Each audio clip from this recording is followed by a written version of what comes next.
suis Céline Thomas et j'ai fondé Bloom Consulting en 2018.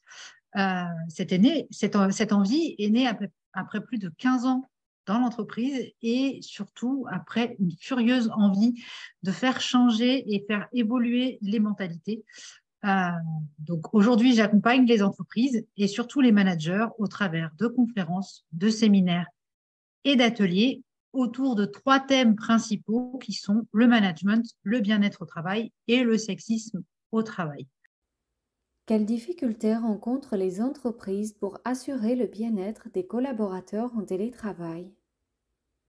2020 a rebattu les cartes et a mis sur le devant de la scène une pratique qui restait vraiment marginale en France, à savoir le télétravail.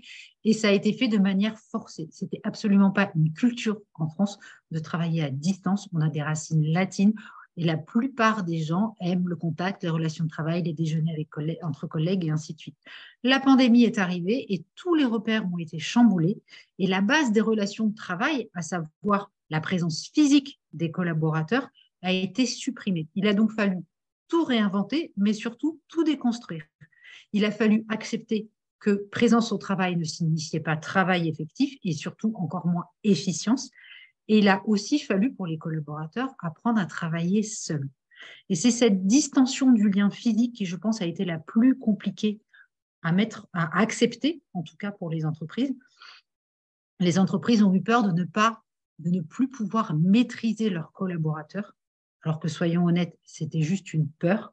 Le fait de voir un collaborateur au travail, ça rassure sur sa présence, mais ça ne dit absolument rien de son efficacité. Il peut très bien faire du Candy Crush et personne ne voit rien.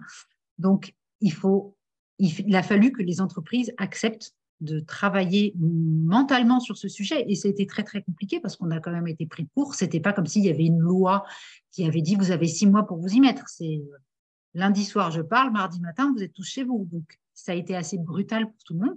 Et même si ça fait 2 ans et demi aujourd'hui, on voit encore des difficultés euh, étant dans la mise en place du télétravail et aussi dans la mise en place de process ou de façons de faire liées au bien-être. Le fait de ne plus voir les collaborateurs, on se dit bah, ils sont chez eux, donc ils se gèrent. Pas du tout. Il y a besoin d'accompagner parce que certains vivent très mal cette solitude, d'autres y trouvent leur compte, d'autres ont une charge mentale qui est décuplée. Je pense notamment à toutes les mamans qui gèrent la maison, le travail. Enfin, je le sais, je fais beaucoup de télétravail. Et c'est compliqué de réussir à bien séparer l'émission, la journée de travail et la vie de maman, entre guillemets. Et là-dessus, les entreprises doivent tout simplement oublier ce qu'il y avait avant ce télétravail, si elles ont choisi de garder le télétravail. Elles doivent faire le deuil de ce qui a eu lieu et se dire, OK, maintenant, on va accompagner nos équipes sur le bien-être. Nos valeurs, c'est ça, ça et ça. Comment on réincarne ces valeurs, comment on donne du bien-être à nos équipes avec ces valeurs en télétravail. Je ne dis pas que c'est facile à faire, je dis simplement que le plus gros travail, c'est faire le deuil du passé. Ça prend du temps. Et c'est pas, la question, c'est pas comment je remplace les déjeuners, comment je remplace les after-work, c'est qu'est-ce que je mets en place aujourd'hui dans mon contexte. Voilà. Et aussi, on peut décider en tant qu'entreprise, il y en a plein, hein, de ne pas maintenir le télétravail, sauf que ça devient compliqué parce que quand même, la plupart des gens, ils ont pris goût. Ils voient un gain de qualité de vie, plus de transport, plus de bouchons, plus tout ça. Et ils n'ont pas envie de rogner sur ce qu'ils considèrent comme acquis maintenant depuis 2 ans et demi. Donc, ça devient euh, une nécessité pour l'entreprise pour garder les talents. Et donc, il faut qu'elle s'adapte et qu'elle prenne en compte ce, ce télétravail et qu'elle trouve les moyens. Alors, je sais que ce n'est pas évident, hein, trouver les moyens d'assurer le bien-être au travail sans être dans l'entreprise. Quelles bonnes pratiques les managers peuvent-ils mettre en place pour prévenir les risques liés au télétravail? Alors ça, c'est une vraie bonne question. Il y en a beaucoup, beaucoup. Je vais en citer quelques-uns. Euh, L'idée pour un manager, c'est de toujours être présent, mais de doser sa présence. Je sais, c'est très facile à dire. Quand on ne voit pas nos équipes, il ne faut pas tomber dans l'extrême, c'est-à-dire je ne les vois pas, ils se débrouillent, dans l'extrême inverse qu'on a pu voir au début de la pandémie, à savoir je vous veux connecter à 8 heures le matin, webcam allumée et ainsi de suite. C'est être disponible, voire à disposition, créer un rythme de communication et d'interaction avec chacun des membres de l'équipe, s'assurer qu'il n'y a pas de dépression, qu'il n'y a pas de problème à la maison, qu'il y a un équipement qui convient et un environnement qui permet de télétravailler parce que, on l'a vu, il y a des personnes qui télétravaillaient dans 20 mètres carrés à deux, c'est juste pas possible. Donc, c'est vraiment se poser toutes ces questions-là.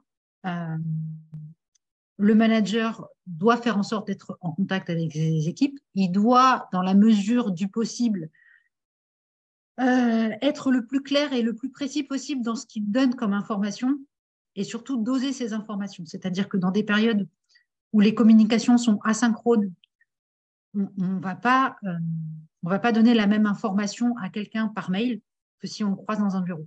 Et ça, il faut bien qu'on l'entende d'une manière ou d'une autre. Et c'est malheureusement le rôle du manager, c'est d'absorber cette charge mentale, de ne pas toujours tout dire tout de suite, de ne pas céder à la facilité. Avant, je passais une tête dans un bureau. Aujourd'hui, j'envoie un message sur WhatsApp. Non, on doit respecter, si on met en place du télétravail, une nouvelle façon de communiquer qui soit plus respectueuse, qui ne soit pas intrusive. Et bien sûr, le manager doit aussi, pour garantir ce bien-être, maintenir la cohésion d'équipe en créant des temps informels. Alors, soit des temps informels à distance ou en présentiel. Il y a des entreprises qui demandent à ce que le télétravail soit de 2 ou 3 jours par semaine. Et donc, sur les temps de présence, créer des temps informels, en profiter, ou au contraire, créer des temps informels à distance. Ça existe également. Il y a des tonnes d'applications, des quiz. Enfin, il y a 1000 façons de recréer et de maintenir du lien avec les équipes. Je crois que le travail le plus compliqué dans tout ça, c'est quand même de savoir donner et recevoir, en tant que manager, du feedback. C'est-à-dire savoir quand le donner, comment le donner et accepter d'en recevoir. C'est-à-dire accepter de son équipe qu'elle puisse nous dire écoute, là, clairement, j'ai pas assez d'infos, là, j'ai besoin de ton soutien et d'entendre que peut-être sur ces aspects-là, on n'est pas bon. C'est le plus challengeant, mais le plus intéressant aussi, à mes yeux en tout cas. Face à l'évolution continue des organisations du travail, quels défis attendent les entreprises? Les défis, on est déjà dedans. Le premier défi en ce moment, c'est recruter, déjà. On parle beaucoup de quiet quitting, de grandes démissions, de pénurie de talent. En fait, je ne pense pas que ces phénomènes soient des vrais phénomènes et des vrais tsunamis. Je pense qu'ils sont simplement mis en avant parce qu'ils sont un peu nouveaux. Mais quand on regarde les chiffres concrètement, il n'y a pas beaucoup plus de démissions. Je crois qu'il y a que 10% de démissions en plus entre 2022 et 2019. Donc, ce n'est pas non plus un raz-de-marée. Par contre, ce qui a changé, c'est le rapport des gens au travail. Le fait d'être à la maison, le fait de ne plus être obligé d'être en entreprise, de voir qu'il y a d'autres priorités finalement et qu'on peut vivre avec une présence au travail qui est moins importante. Et ça a vraiment bousculé les repères.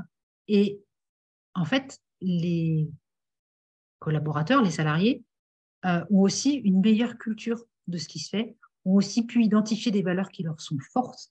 Et donc, pour travailler pour une entreprise, le salaire est un élément qui restera toujours essentiel, bien évidemment, mais entre deux entreprises qui proposent des missions similaires et des rémunérations similaires, les candidats vont regarder la culture d'entreprise, vont regarder les valeurs, vont regarder si certains sont sensibles à l'écologie, l'empreinte carbone ou la démarche RSE, si certains sont sensibles à des questions de parentalité ou autres, voir ce qui a été mis en place dans l'entreprise. Il n'y a pas de pénurie de talent. Je pense qu'il y a un manque cruel d'incarnation de valeurs fortes dans les entreprises et que la vapeur, c'est tout simplement inversé. Moi, j'ai commencé à travailler fin des années 90, début des années 2000, et c'était, en gros, le message était, vous savez quoi, si vous ne voulez pas venir, c'est pas grave, il y en a 10 qui attendent derrière vous, et c'est pas gênant. Aujourd'hui, c'est le contraire. Les métiers se spécialisent. Il y a des nouveaux métiers qui n'existaient pas il y a 5 ans et d'autres qui vont encore émerger dans les 15 prochaines années parce que les besoins évoluent. Et si les entreprises ne peuvent pas attirer autrement que par un salaire, ce sont les entreprises qui vont être interchangeables et non plus les candidats. Je crois que c'est le plus gros défi qui les attend sur les 5 prochaines années. Et le contexte géopolitique va encore accentuer toutes ces choses-là.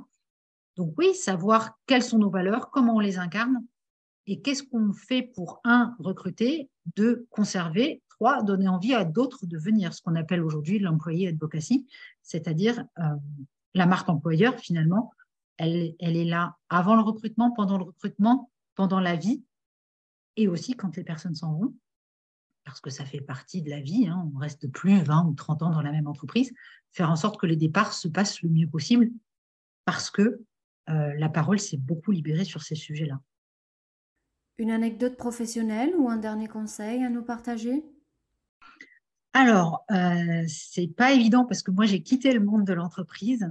Euh, la chose que j'invite le plus à faire quand je rencontre des personnes qui sont en recherche d'emploi ou qui sont en période de doute ou de reconversion, c'est vraiment de se poser la question des valeurs. Quelles sont mes valeurs fondamentales? Qu'est-ce qui ferait que je ne transige pas là-dessus? Et ça peut être une valeur. Alors, il y a beaucoup de gens qui ont redécouvert la valeur écologique, pardon. Moi, ça va plutôt être des valeurs telles que la bienveillance, c'est-à-dire que je sais que je ne pourrais absolument pas travailler aujourd'hui si je devais retourner dans l'entreprise avec un manager qui n'est pas capable de dire bonjour, s'il te plaît, merci, au revoir, de faire une phrase sans m'aboyer dessus, qui n'est pas capable de gérer son stress, parce que pour moi, c'est une valeur qui est fondamentale et que je prône dans toutes les entreprises.